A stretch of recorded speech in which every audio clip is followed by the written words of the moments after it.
Hola los chiquitos, hola population, bienvenue au nouveau, j'espère que tu vas bien.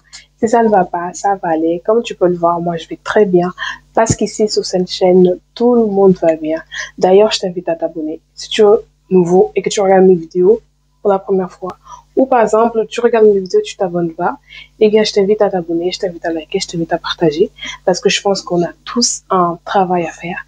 Donc moi, mon travail, c'est faire des recherches, écrire un script, faire une vidéo comme je suis en train de faire maintenant, faire le montage et mettre sur ma chaîne YouTube. Et vous, votre travail, c'est vous abonner, liker, commenter, partager.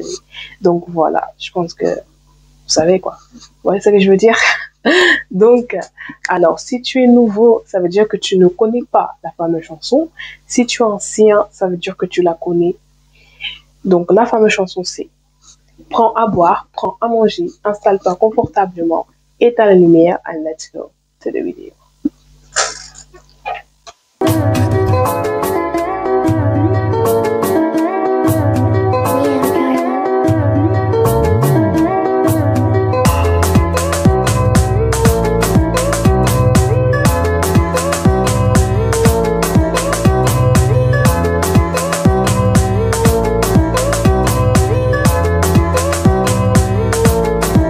La main de leur maman, donc leur maman s'est mariée.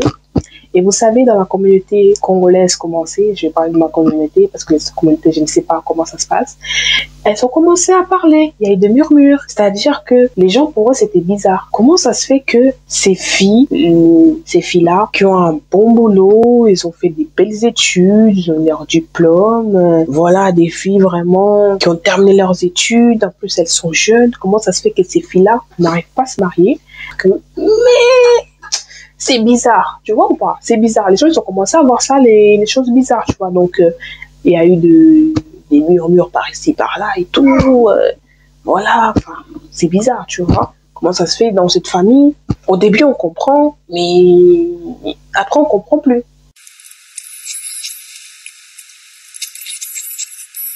Suite au commérage et au mariage de leur fille, les filles, au mariage de leur mère, pardon. Donc, ces filles-là, elles vont tenter le coup. Donc, faut dire, bah, notre mère se marier, vas-y, on tente le coup, tu vois. En plus, il y a les gens qui parlent trop et tout, les filles.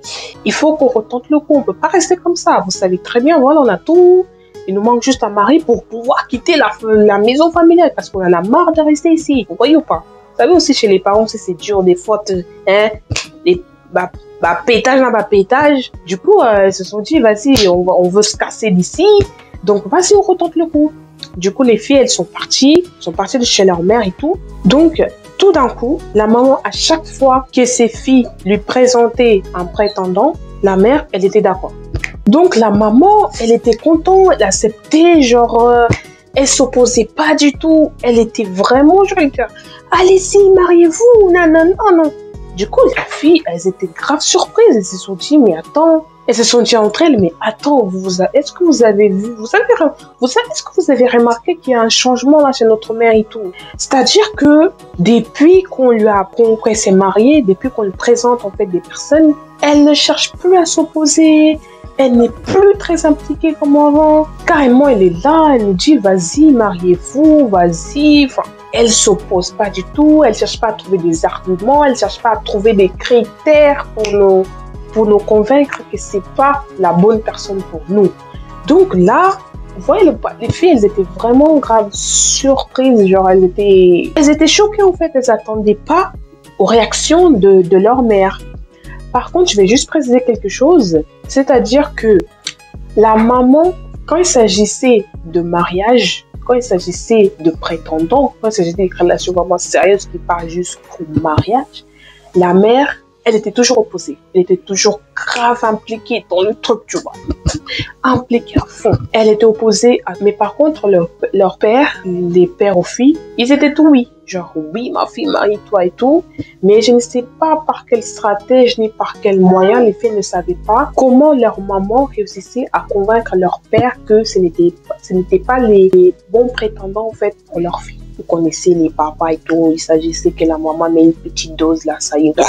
ça va exploser. Donc voilà, le temps va passer.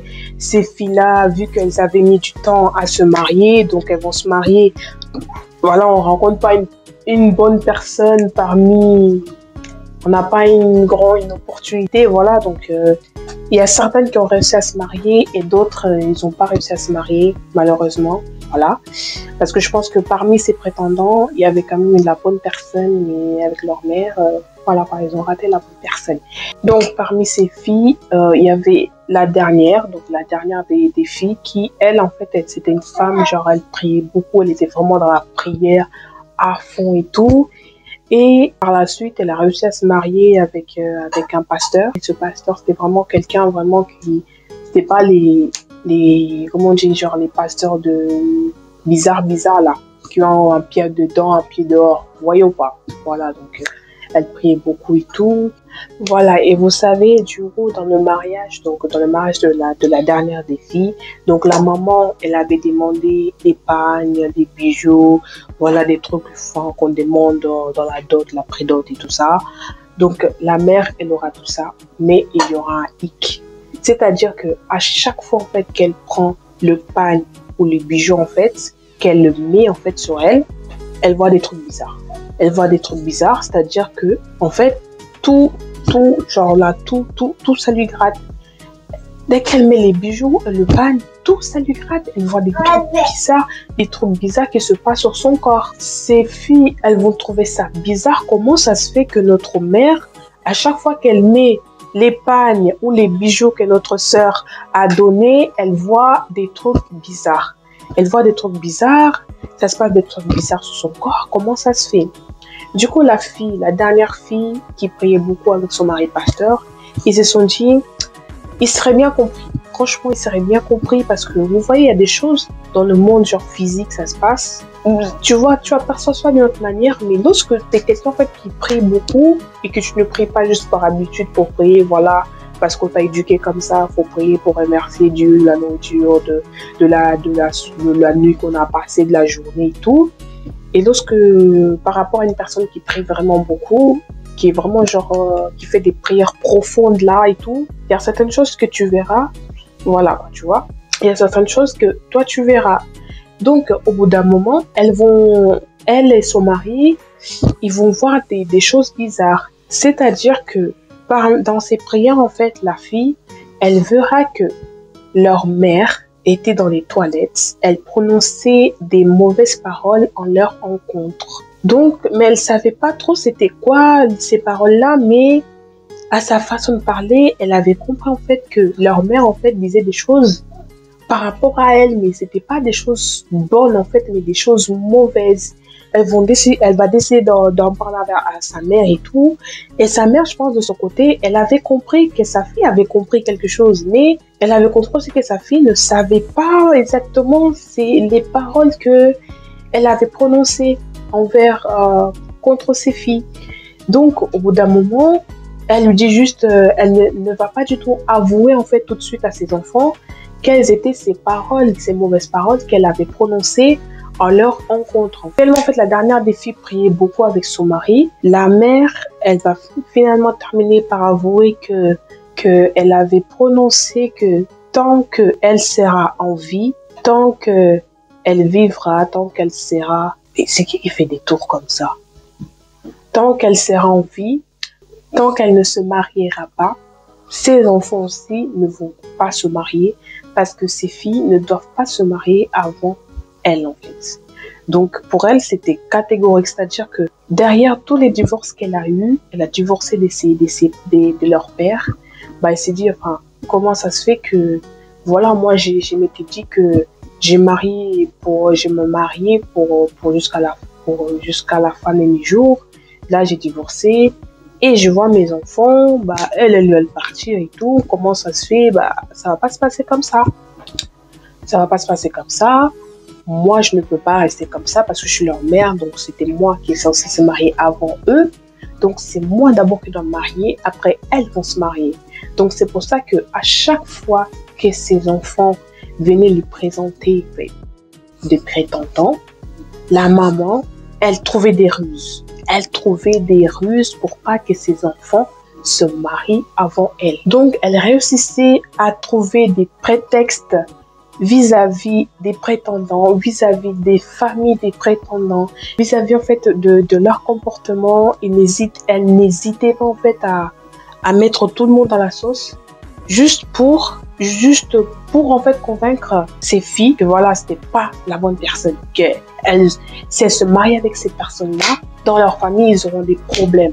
Tu vois pas? Donc, elle était vraiment d'une mauvaise foi incroyable. C'est-à-dire que elle luttait contre le bonheur de ses enfants, de ses filles, en fait.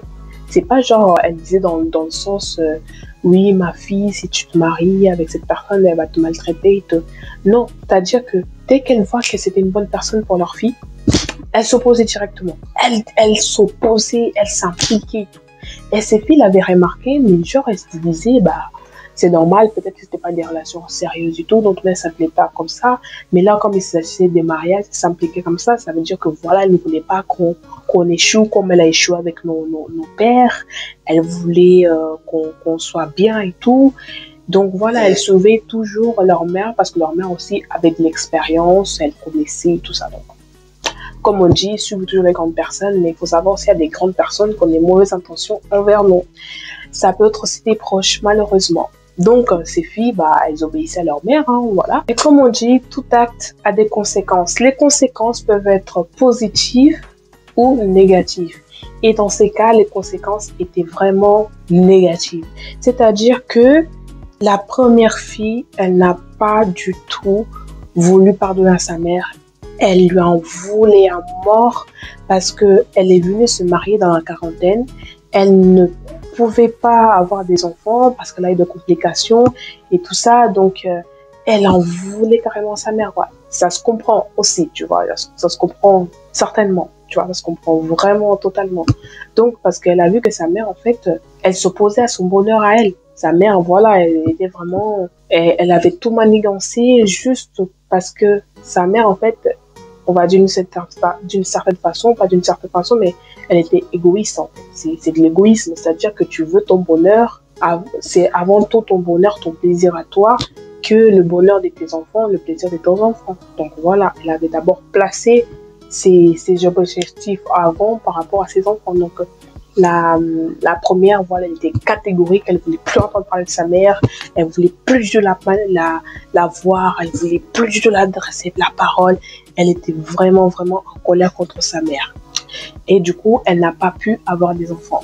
Du coup, la dernière des enfants qui avait découvert tout ça, eh bien, elle, voilà, elle priait et tout, elle a décidé de pardonner à sa mère, elle a décidé de passer outre tout ce que sa mère avait fait. Côté du monsieur qui s'était marié avec leur mère, bah, dès qu'il a découvert tout ça, dès qu'il a entendu parler de tout ça, pour lui, il pouvait plus rester avec cette dame. Il pouvait pas, parce que pour lui, c'était inconcevable qu'une mère fasse ça à ses propres filles qu'elle a eu le temps d'éduquer, qu'elle a eu le temps de faire grandir, qu'elle a eu le temps de mettre à l'école, qu'elle a eu le temps...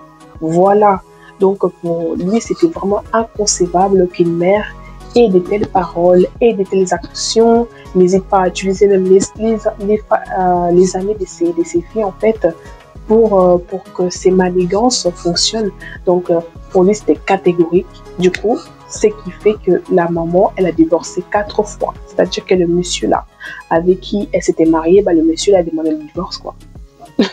Il a demandé le divorce. Il a dit, bah, je supporte pas, je pourrais pas supporter de vivre avec une personne comme ça, parce que je ne sais pas plus tard qu'est-ce qu'elle peut me faire. Si elle a fait ça à ses propres filles, bah, moi, je suis qui en fait? Elle peut très bien me faire encore plus que ce qu'elle a fait à ses propres filles. Tout ce que ça va se passer, bah, du coup, ils vont voir aussi que c'était une mère aussi un peu, pas un peu, mais elle était vraiment manipulatrice, quoi. Tu vois ou pas? Elle était manipulatrice, elle manipulait la vie de ses enfants, surtout de leur bonheur, parce qu'elle voulait en fait que les choses fonctionnent selon ce qu'elle avait planifié. Vous voyez ou pas? C'est-à-dire que c'est d'abord moi que je dois me marier, c'est d'abord moi que je dois faire ça. J'ai divorcé de leur père et tout, donc c'est à moi de marier. Tant que moi je ne me mariais pas, bah elles vont pas se marier. Et c'était toujours ça. Chaque fois qu'il y avait des trucs Et c'est comme je vous ai dit en fait cette mère, chaque fois que ces filles en fait sortaient avec des mecs genre comme ça et tout, elle s'en foutait parce qu'elle disait ouais vas-y elles vont sortir, ils vont pas se marier quoi, tu vois. Donc ça, elle s'en foutait carrément. Mais dès qu'il s'agissait des personnes qui venaient se présenter, tout de suite elle menait des cales. Elle appelait leurs filles, tout, elle faisait des réunions. Ouais, non, tu te maries pas avec lui, il est comme ça, non, t'as vu sa famille, t'as fait nanana. Elle n'hésitait pas non plus à aller voir ses amis, les amis de ses filles. Elle n'hésitait pas du tout, elle était à fond, mais à fond. Du coup, ce qui va se passer, c'est que après toutes ces découvertes, en fait, elle va se rendre compte que ce qu'elle avait fait n'était pas du tout bon. Elle s'en voulait à mort. Et elle s'est retrouvée seule aussi parce que voilà, ses filles, ils ont pris. Je pense que certes, il y a eu de ces filles qui l'ont pardonné, mais ils ont gardé quand même une méfiance et ils ont gardé leur distance. Et après, il y a la première aussi qui a plus voulu parler à sa mère parce que voilà, vous savez, là, les premiers enfants, c'est voilà quoi, tu vois, pour eux vraiment la vie des parents ça compte beaucoup, donc quand elle a découvert tout ça, ça a brisé vraiment, tu vois. Quand le premier déjà il brise, les autres t'inquiète pas que les autres ils vont pas hésiter à le faire.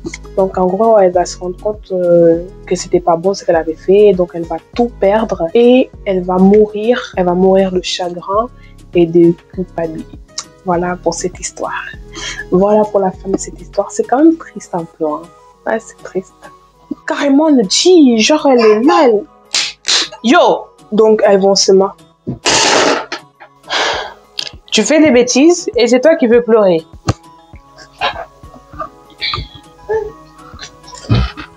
Donc voilà, elles vont se marier à un âge très avancé parce que je pense que